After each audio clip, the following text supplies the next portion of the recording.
Hello students. आज हम पढ़ेंगे नाइन्थ क्लास की साइंस की 57th वर्कशीट, जिसका टॉपिक है motion of objects under the influence of gravitational force.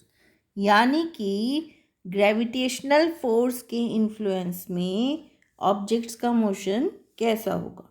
देखो, अगर हम किन्हीं भी दो ऑब्जेक्ट्स को ड्रॉप करते हैं, गिराते हैं, तो क्या होता है, वहाँ पर कोई चीज़ किसी टाइम नीचे पहुँचती है और कोई चीज़ किसी टाइम। बट अगर हम ये काम वैक्यूम में करते हैं तो क्या होगा, वैक्यूम में करने से सारे ऑब्जेक्ट एक ही टाइम पर नीचे आएंगे। ऐसा क्यों हुआ कि वैक्यूम में एक टाइम पर आए, जबकि नॉर्मल कंडीशंस में अलग अलग टाइम पर अर्थ के ऊपर पहुँचे, है ना। तो यहाँ ये हमें ध्यान रखना है कि जो हमारे पास एक्सीलरेशन ड्यू टू ग्रेविटी है वो मास के ऊपर डिपेंड नहीं करता, ठीक है। और इसीलिए एक्सीलरेशन ड्यू टू ग्रेविटी यानी कि स्मॉल जी की वजह से वैक्यूम में दोनों चीज़ें या अलग अलग वेट की चीज़ें वो क्या होंगी, वो एक टाइम पर फॉल करेंगी। इसी तरह से नॉर्मल कंडीशंस जब होंगी तो वहाँ पर एयर रेजिस्टेंस है, जो एयर है वो अलग अलग वेट के ऑब्जेक्ट्स पर अलग अलग तरीके से फोर्स अप्लाई करती है ना, रेजिस्टेंस प्रोड्यूस करती है। तो वहाँ पर अलग टाइम लेती हैं। मान लो हमने एक फेदर लिया और एक स्टोन लिया, तो स्टोन के ऊपर एयर रेजिस्टेंस कम होगा जबकि फेदर के ऊपर ज़्यादा होगा, तो स्टोन जल्दी नीचे पहुंच जाएगा, पर feather due to air resistance बाद में पहुंचेगा। बट अगर यही एक्सपेरिमेंट हम वैक्यूम के अंदर करेंगे तो वहाँ पर दोनों ही फेदर और स्टोन सेम टाइम पर नीचे गिरेंगे, ठीक है। अर्थ की सरफेस के नज़दीक या नियर हम डिस्टेंस जो है अर्थ का as a radius of earth ले सकते हैं। साथ ही साथ हम इक्वेशंस ऑफ मोशन में एक्सेलरेशन की जगह एक्सेलरेशन ड्यू टू ग्रेविटी का जब यूज़ करेंगे तो हम इन्हें लिख सकते हैं इक्वेशंस को, v is equal to u plus g t, s is equal to u t plus half g t square, 2gS is equal to v square minus u square, ठीक है। 3 इक्वेशंस ऑफ मोशन हो गई।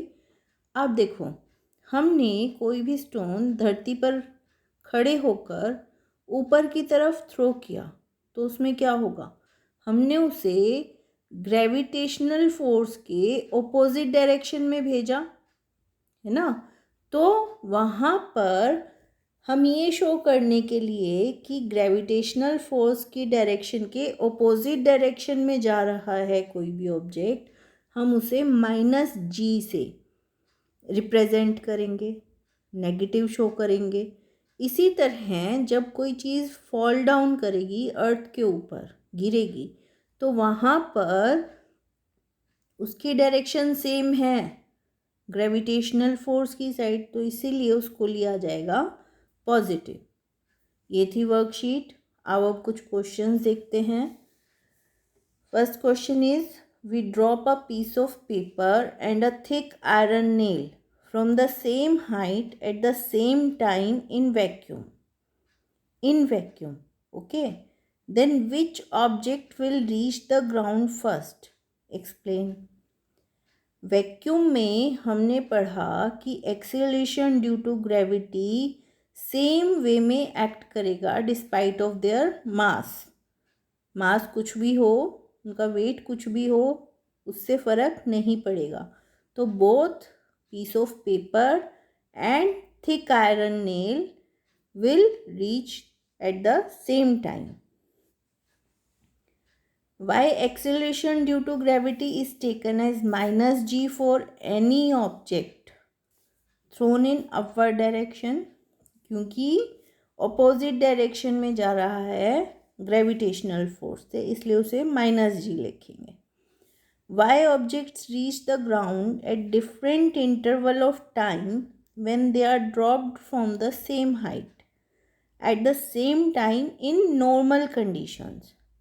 Because of air resistance, they take different time and reach at the different times in same height and same conditions. Write 3 equations of motion by replacing acceleration with acceleration due to gravity in them. These equations are v is equal to u plus gt, s is equal to ut plus half gt square, 2gs is equal to v square minus u square.